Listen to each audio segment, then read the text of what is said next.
আসসালামু আলাইকুম। আমি Benazir Papia, assistant teacher, Shaheed colonel Kazi Emdadul Haque public school, BGB, Rajshahi. My dear students, আমি আশা করছি তোমরা ভালো আছো। আমি তোমাদের কাছে আজকে রাইট ফর্ম অফ ভার্বসের ক্লাস নিয়ে হাজির হয়েছি। তোমাদের অনেকেরই রিকোয়েস্ট ছিল রাইট ফর্ম অফ ভার্বস নিয়ে ক্লাস নেওয়ার জন্য। তো তোমাদের রিকোয়েস্টের কারণেই আমি রাইট ফর্ম অফ ভার্বের ক্লাস আজকে শুরু করলাম। তো প্রথমেই আমাদের যেহেতু right form of verb English গ্রামারে ভার্ব হচ্ছে সবচেয়ে গুরুত্বপূর্ণ একটি বিষয়। ভার্ব ছাড়া কোনো সেন্টেন্স সঠিকভাবে গঠন করা কখনোই সম্ভব না। সেটা আমি রাইটিংয়েই বলি বা স্পিকিংয়েই বলি। রাইটিং বা স্পিকিং উভয় ক্ষেত্রেই কিন্তু ভার্ব একটি অপরিহার্য উপাদান।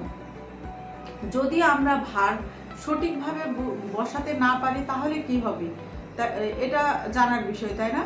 যদি আমরা ভার্ব সঠিক জায়গায় না বসাতে পারি তাহলে আমাদের হয়তো সেন্টেন্সটির অর্থ পরিবর্তন হয়ে যাবে অথবা সেন্টেন্সটি সম্পূর্ণভাবে ভুল হয়ে যাবে। যার কারণে অবশ্যই সেন্টেন্স সঠিকভাবে আমাদের স্পিকিং বলি বা রাইটিং বলি উভয় ক্ষেত্রে ভার্বটা সঠিকভাবে লিখতে হবে, ঠিক আছে? এবং একটা সেন্টেন্স সম্পূর্ণভাবে যদি লিখতে যাই তাহলে অবশ্যই ভার্বটা আমাদের সঠিক জায়গাতে বসাতে হবে। আরেকটা বিষয় হচ্ছে যে এই ভার্বটা আমরা মানে রাইট ফর্ম অফ ভার্বসের ক্ষেত্রে ভার্বটা আমরা কোথায় কখন কেন বসাবো সেটা আমরা রাইট ফর্ম অফ ভার্বসের রুলসগুলোতে বুঝে নিব এবং এখানে টেন্স এবং পার্সন অনুযায়ী যে পরিবর্তনগুলো হয় ভার্বের সেগুলোই আমরা আজকে জানবো। তো শিক্ষার্থী, আমরা ক্লাসে চলে যাই। আমরা প্রথমে রুলস 1-এ চলে যাব। রুলস 1, কোন সেন্টেন্সের মধ্যে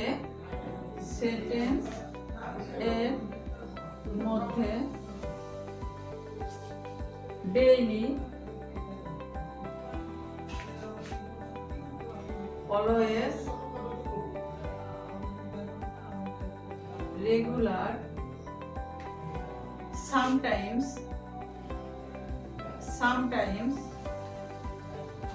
often, usually,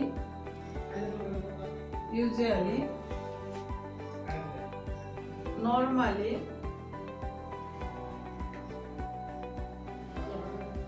every day, occasionally,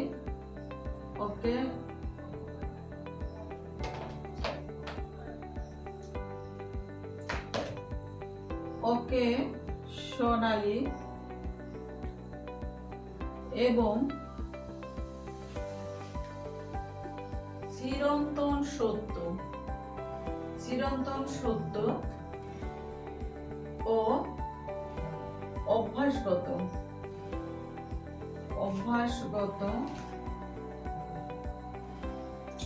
কাজ বোঝাতে প্রেজেন্ট ইনডেফিনাইট টেন্স হয়। দেখো শিক্ষার্থী, আমরা রাইট ফর্ম অফ ভার্বসের প্রথম রুলসে বলছি যে আমরা কোনো সেন্টেন্সের মধ্যে যদি তোমার ডেইলি, তারপরে always, regular, sometimes, often, usually, normally, everyday, occasionally এবং চিরন্তন সত্য ও অভ্যাসগত যদি কোনো কিছু বোঝায়, কাজ বোঝায়, তাহলে সেক্ষেত্রে আমার অবশ্যই প্রেজেন্ট ইনডিফিনিট টেন্সে হবে, ঠিক আছে? এখন প্রশ্ন হচ্ছে যে প্রেজেন্ট ইনডিফিনিট টেন্সের স্ট্রাকচার তো আমরা জানি, তাই না? প্রেজেন্ট ইনডিফিনিট টেন্সের আমরা স্ট্রাকচার জানি না। প্রেজেন্ট ইনডিফিনিট টেন্সের স্ট্রাকচার কি? সাবজেক্ট প্লাস মূল ভার্বের বেস ফর্ম প্লাস কি এক্সট্রা, তাই না? তাহলে আমরা এক্সাম্পল হিসেবে কি দিতে পারি সেটা একটু খেয়াল করো। আমরা প্রেজেন্ট ইনডিফিনিট টেন্সের স্ট্রাকচারটা আমরা জানি, সাবজেক্ট প্লাস মূল ভার্বের বেস ফর্ম প্লাস আদার্স বা অবজেক্ট বা এক্সট্রা, আমি যেটাই বলি না কেন। তাহলে দেখো, the boy boy read the story book. দেখো আমরা এখানে আরেকটা নোট আমাদের বলতে হবে, সাবজেক্ট যদি থার্ড পারসন সিঙ্গুলার নাম্বার হয়, তাহলে আমরা ভার্বের সাথে এস বা ইএস যুক্ত করব। তাহলে কি হচ্ছে, the boy reads the story book. এরপরে খেয়াল করো শিক্ষার্থীরা, আমরা আরেকটা এক্সাম্পলে যদি যাই, তাহলে আমরা এটা মুছাই দিই। দেখো, the boy read the story book. তাহলে আমরা কি করলাম, the boy reads the story book. এখানে ভার্বের সঙ্গে কেন বেস ফর্মের সঙ্গে এস বা ইএস আমরা তখন বসাবো যখন আমার subject third person singular number হবে। যেহেতু এখানে subject third person singular number আছে, তাই আমরা এখানে ভার্বের সঙ্গে কি করেছি, এস যুক্ত করেছি। কেমন? আমরা আরেকটা এক্সাম্পল দিলে আরো বেশি ক্লিয়ার হয়ে যাব। দেখো, the sun set in the West. তাহলে আমরা এটা যদি পড়ি, তাহলে the sun sets in the West. তাহলে আমরা দেখলাম যে এই রুলস অনুযায়ী আমরা এইভাবে করতে পারি। হ্যাঁ, যে দেখো, the sun set in the West, তাই না? এটা একদম চিরন্তন সত্য, যার কারণে আমাদের কোন রুলসই হলো, এই রুলসেই কিন্তু হচ্ছে। ঠিক আছে? আবার দেখো, এখানে আমাদের আগের যে এক্সাম্পলটা দিয়েছিলাম যে the boy read the book daily, যেহেতু ডেইলি ছিল, তাহলে আমরা চোখ বন্ধ করে বুঝতে পারলাম এটা তোমার হচ্ছে পাস্ট ইনডিফিনিট টেন্সের স্ট্রাকচার বসালে আমার সঠিক হয়ে যাবে। কেমন? এরপরে আমরা রুলস 2 তে চলে যাব। আশা করি তোমরা বিষয়টা ক্লিয়ার হয়েছে।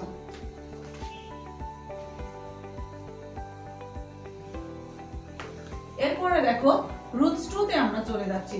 রুলস 2 তে আমরা যেটা বলবো সেটা হলো, রুলস 2 তে দেখো, নাও at present,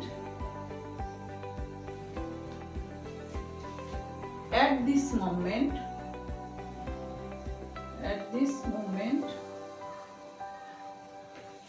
ইত্যাদি, অর্থাৎ নাও, at present, at this moment, এই ধরনের যদি আমরা পাই সেন্টেন্সের মধ্যে, যদি ইত্যাদি এগুলো থাকে, তাহলে আমরা সেখানে প্রেজেন্ট কন্টিনিউয়াস টেন্সে পরিবর্তন করব। প্রেজেন্ট কন্টিনিউয়াস টেন্সের স্ট্রাকচারটা আমরা জানি, subject plus am is are plus মূল ভার্বের সঙ্গে আইএনজি প্লাস এক্সট্রা, তাই না? আর তোমাদের যদি টেন্স নিয়ে কনফিউশন থেকে থাকে বা কোনো প্রবলেম থেকে থাকে, তাহলে অবশ্যই আমার টেন্সের দেখবা ক্লাস দেয়া আছে, সেখানে তোমরা একটু দেখে নিবে। কেমন? তাহলে দেখো, যে কোনো সেন্টেন্সের মধ্যে যদি আমরা now, at present, at this moment ইত্যাদি থাকে, তাহলে আমরা সেখানে প্রেজেন্ট কন্টিনিউয়াস টেন্সের স্ট্রাকচার বসাইলে কিন্তু আমাদের রাইট ফর্ম অফ ভার্বটা সঠিক হয়ে যাবে। তাহলে একটু এক্সাম্পল হিসেবে লেখো, এক্সাম্পল হিসেবে আমরা বলি, নাও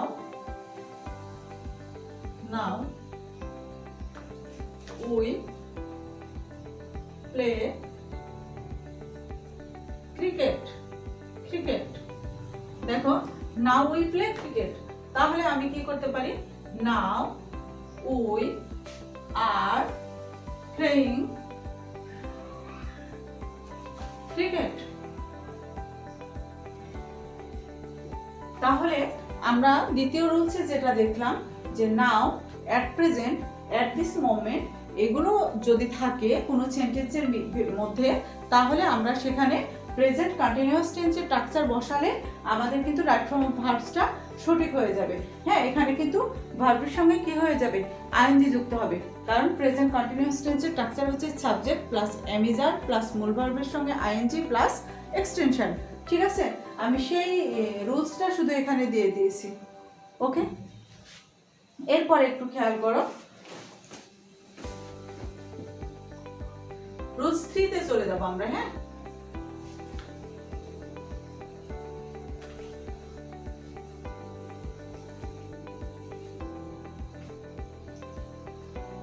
রুলস 3, কোন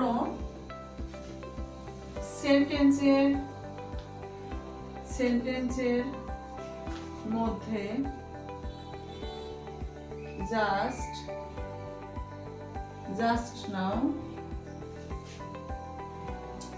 just now yet never already recently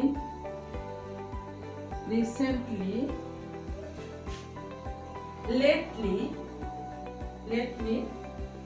ইত্যাদি থাকে তাহলে present perfect tense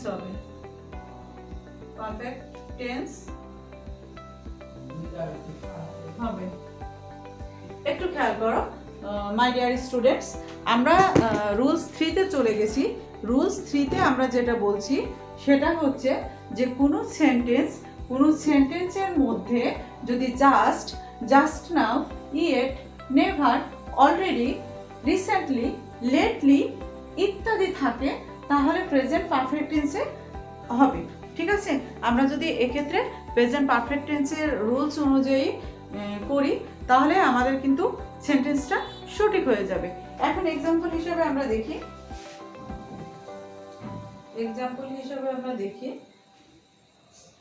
I never visit the zoo. তাহলে কি হবে? I have been never visited the zoo. কারণ আমরা প্রেজেন্ট পারফেক্ট টেন্সের স্ট্রাকচারটা জানি, তাই না? সাবজেক্টের পরে অক্সিলারি ভার্ব হিসাবে হ্যাভ বসবে, তার সঙ্গে বিন বসবে, তারপরে মানে হ্যাভ বা হ্যাজ বসবে, প্লাস বিন বসবে, তারপরে ভার্বের কি পাস্ট পার্টিসিপল ফর্ম বসবে। তাহলে I never visit the zoo, তাহলে আমরা কি করতে পারি? I have been never visited the zoo. ঠিক আছে, আমরা এইভাবে যদি রুলসগুলো স্টেপ বাই স্টেপ যায় তাহলে কিন্তু আমাদের ক্লাসটা ভালো হবে। কেমন মানে বুঝতে সুবিধা হবে। মোট কথা তোমাদের অবশ্যই আমি একটা কথা বারবারই বলি, আবারও বলতেছি যে তোমরা যখন যে টপিকের উপর ক্লাসগুলো করবে টপিকের সিরিয়াল অনুযায়ী অবশ্যই তোমরা ক্লাসটা দেখবে, তাহলে তোমাদের যে কনফিউশন বা যে কি বলবো ভয় বা দুশ্চিন্তা থেকে থাকে সেটা কিন্তু দূর হয়ে যাবে। কেমন? তো ঠিক আছে শিক্ষার্থীরা, সবাই ভালো থেকো, সুস্থ থেকো। আজকে এ পর্যন্তই রাখছি। আল্লাহ হাফেজ।